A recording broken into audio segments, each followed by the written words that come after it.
سورہ البقرہ آیت نمبر 194۔ اعوذ باللہ السمیع العلیم من الشیطان الرجیم من ہمزہ ونفخہ ونفثہ۔ بسم اللہ الرحمن الرحیم۔ الشہر الحرام بالشہر الحرام، حرمت والا مہینہ، اس کا احترام حرمت والے مہینے کے احترام کے بدلے میں ہے۔ حرمت والے مہینے 4 ہیں: ذوالقعدہ، ذوالحجہ اور محرم، اور چوتھا مہینہ ہے رجب کا۔ اور یہ اسلام سے پہلے بھی عرب کے ہاں قابل احترام سمجھے جاتے تھے۔ ان کے قابل احترام سمجھنے کا معنی یہ تھا کہ ان مہینوں میں لڑائی نہیں کی جائے گی، حتیٰ کہ بڑا ہی کوئی شدید دشمن بھی سامنے مل جائے تو اس سے بھی وہ لوگ تعرض نہیں کرتے تھے۔ لڑائی جاری ہوتی تو اس کو روک دیتے کہ اب یہ مہینہ حرمت والا ختم ہونے کے بعد دوبارہ پھر لڑائی کریں گے۔ اسلام نے دور جاہلیت کی جو خوبی والی باتیں تھیں انہیں برقرار رکھا ہے۔ تو فی نفسی ہی لڑائی اور جنگ و جدال، چونکہ یہ مطلوب ہی نہیں تھا، اسلام تو امن چاہتا ہے، لڑائی نہیں چاہتا، تو ان کا یہ لڑائی نہ کرنے والا جو سلسلہ تھا ان مہینوں میں اسلام نے اسے اسی طرح برقرار رکھا اور ان مہینوں کی حرمت کو باقی رکھا۔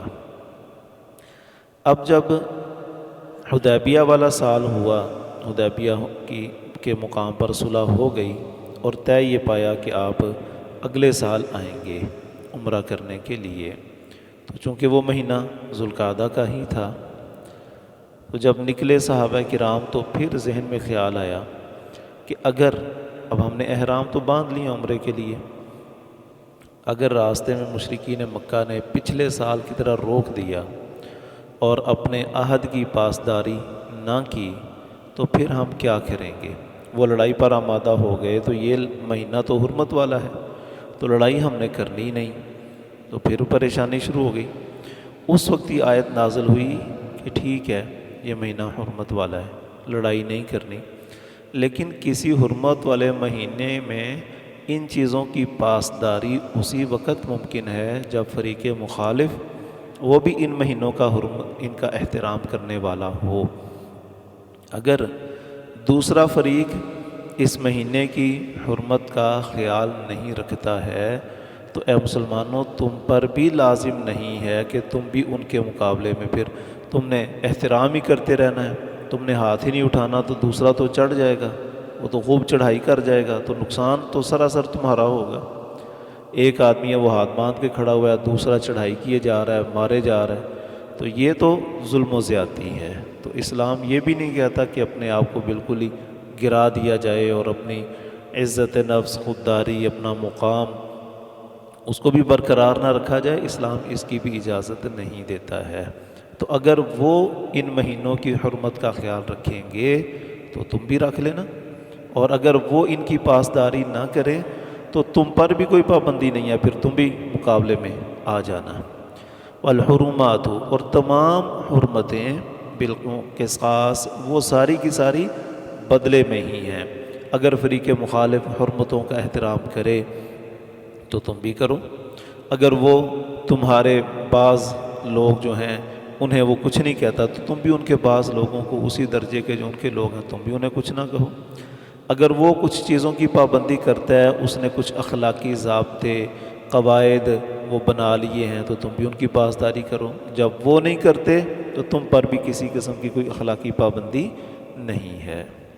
فَمَنِ اعْتَدَىٰ عَلَيْكُمْ، تو جو کوئی زیادتی کرے تم پر، فَاعْتَدُوا عَلَيْهِ، تو تم بھی زیادتی کرو، علیہ اس پر، بِمِثْلِ اسی قدر، مَا اعْتَدَىٰ جس قدر وہ زیادتی کرتا ہے، علیکم تم پر۔ تو زیادتی کے بدلے میں زیادتی، حد سے تجاوز کے بدلے میں حد سے تجاوز، وہ برا نہیں ہوتا۔ کوئی بندہ گالی دیتا ہے تو آپ مقابلے میں اگر خاموش رہیں تو یہ اعلیٰ اخلاق ہے، اور اگر آپ اس کو اسی زبان میں جواب دینا چاہیں تو یہ حق ہے، جواب دیا جا سکتا ہے، اور جواب میں کوئی اسی کے مقابلے میں اسی درجے کا کوئی جواب دے دینا یہ برائی نہیں ہوتی اور نہ ہی یہ زیادتی ہوتی ہے، یہ صرف لفظوں میں مشابہت ہے، کہا جا رہا ہے اگر وہ زیادتی کریں تو تم بھی زیادتی کرو، یہ مطلب نہیں ہے کہ اگر انہوں نے ایک طرف سے حد سے تجاوز کیا تو تم دوسری طرف حد سے تجاوز کرنا شروع کر دو، نہیں، جہاں انہوں نے زیادتی کی ہے اس کے مقابلے میں اتنا ہی جواب دے دینا اس کی تمہیں اجازت ہے۔ تو اگر وہ حرمت کا خیال نہیں رکھتے تو تم بھی نہ رکھو، وہ لڑائی شروع کرتے ہیں تم بھی کر دو۔ واتقوا اللہ، اور اللہ سے ڈر جاؤ، یعنی آج خود کوئی بہانہ نہ بناؤ ان کی حرمتوں کی پامالی کا، اگر وہ کرتے ہیں وہ تمہیں جواز فراہم کر دیتے ہیں تو پھر تمہیں اس میں کوئی انکباز نہیں ہونا چاہیے، کوئی دل پر بوجھ نہیں ہونا چاہیے پھر۔ وَاعْلَمُوا، اور جان لو، ان اللہ، بے شک اللہ تعالی، مع المتقین، متقین کے ساتھ ہے۔ وَأَنفِقُوا فِي سَبِيلِ اللَّهِ، اور خرچ کرو اللہ کی راہ میں۔ وَلَا تُلْقُوا بِأَيْدِيكُمْ إِلَى التَّهْلُكَةِ، اور نہ ڈالو اپنے ہاتھوں کو ہلاکت کی طرف۔ پچھلی آیات میں جو پیچھے ہم نے 3-4 آیتیں پہلے اس سے گزری ہیں نا، وہ جہاد کے بارے میں تھی، جہاد کا، قتال کا حکم تھا، ان میں کافروں کے خلاف لڑو، تلوار لے کر میدان میں آؤ، انہیں قتل کرو، تو اسی کا ہی یہ تسلسل ہے۔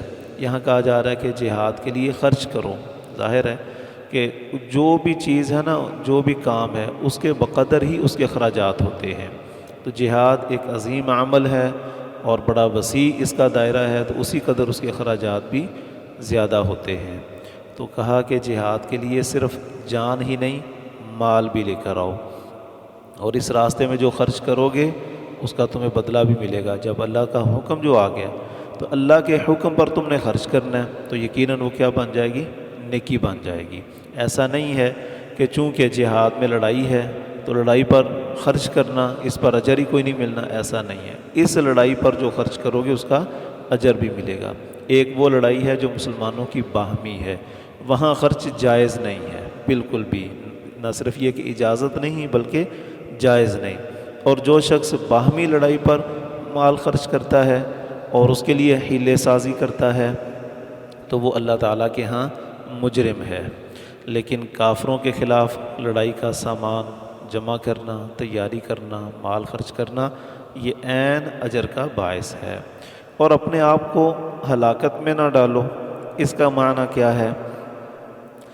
ابو ایوب انصاری رضی اللہ تعالیٰ عنہ اور ان کے دیگر ساتھی رومیوں کے مقابلے میں تھے۔ روم اس وقت کی بہت بڑی طاقت تھی، سپر پاور تھی، تو مسلمانوں کا ان کے خلاف مقابلہ ہے اور بڑی فوجیں وہ لے کر آئے ہیں، مختلف ان کی سمتیں اور جہتیں تھیں حملہ کرنے کی، اور تقریباً ہر جگہ پر ان کے مقابلے میں مسلمان بھی موجود تھے، کم یا زیادہ جتنی تعداد میسر آئی وہ رومیوں کے مقابلے میں ان کے کھڑے ہو گئے۔ ایک نوجوان نے انتظار ہی نہ کیا اور اس نے تلوار لی، گھوڑا بھگایا اور دشمنوں کی صفوں کے اندر تک چلا گیا۔ ابھی پیچھے فوجیں ان کی صف بندی ہو رہی ہے، ترتیب لگ رہی ہے، لیکن اس نے حملہ کر کے تو چلا گیا اندر، ان کی صفوں کے اندر گھس گیا اور خوب نقصان پہنچایا۔ ابھی اکیلا تھا، ادھر تو فوجیں ہیں اور بڑی تیار اور ٹرینڈ فوجیں ہیں اور بڑے سامان کے ساتھ آئی ہیں، پوری تیاری کے ساتھ ہیں وہ، ان کے مقابلے میں ایک آدمی کیا کرے گا؟ بالآخر اس کا نتیجہ شہادت کی صورت میں ہی نکلنا ہے، وہ وہاں سے واپس تو آ نہیں سکے گا، جو کیفیت ہے۔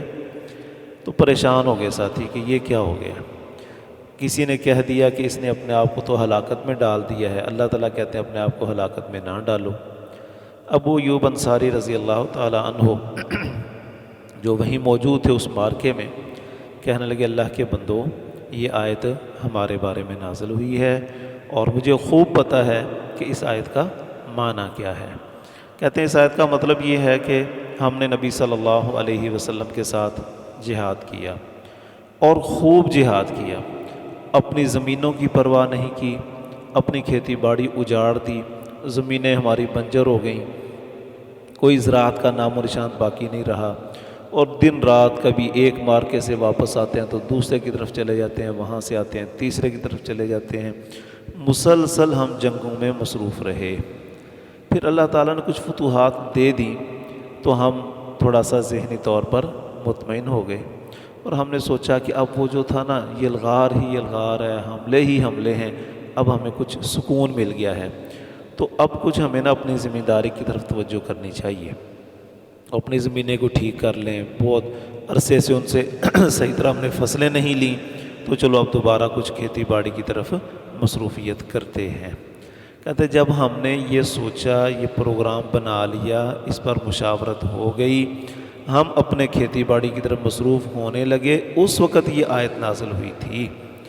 گویا جہاد سے پیچھے ہٹنا اور دنیا داری کے کاموں میں مصروف ہونا، اس کو اللہ تعالیٰ نے ہلاکت کہا ہے، اور کہا کہ جہاد چھوڑ کے اپنی دنیا داری میں مگن ہو جاؤ گے تو ہلاکت کی طرف چلے جاؤ گے، کیونکہ اس سے اور کیا ہلاکت ہو سکتی ہے کہ دشمن تو پلاننگ بنا رہا ہے تمہارے خلاف، وہ منصوبوں میں مصروف ہے، وہ فوجیں تیار کر رہا ہے، ہتھیار تیار کر رہا ہے، اور مسلمان غافل ہو کر اپنے جناب روٹی کے چکر میں اور اپنے کھانے میں اور اپنی کھیتی باڑی میں اور دکانداری میں اور تجارتوں میں مصروف ہیں، تو اس سے بڑی اور ہلاکت کیا ہو سکتی ہے۔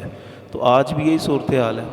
کافر وہ پوری جنگی تیاری کے ساتھ صرف یہ نہیں کہ اپنے علاقے میں ہیں، وہ چڑھائی کیے ہوئے ہیں، مسلمان علاقوں پر قبضے ہیں اس کے، اور مسلمان وہ خواب غفلت میں پڑے ہوئے ہیں، تو نتیجہ وہی ہے، ہلاکت کی صورت میں ہی ہے۔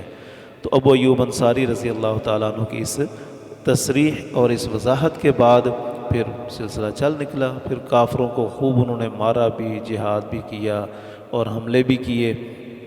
اس کا مطلب یہ ہوا کہ اگر کہیں پر حالات اس چیز کا تقاضا کریں کہ کوئی ایک آدھ نوجوان اکیلا ہی دشمن کی صفوں پر ٹوٹ پڑے، ان کے حوصلوں کو پست کرنے کے لیے، مسلمانوں میں شجاعت بیدار کرنے کے لیے، ان کو حوصلے دینے کے لیے، تو یہ عین حالات کا تقاضا ہوگا، اور یہ ہلاکت نہیں ہے بلکہ یہ جائز ہے۔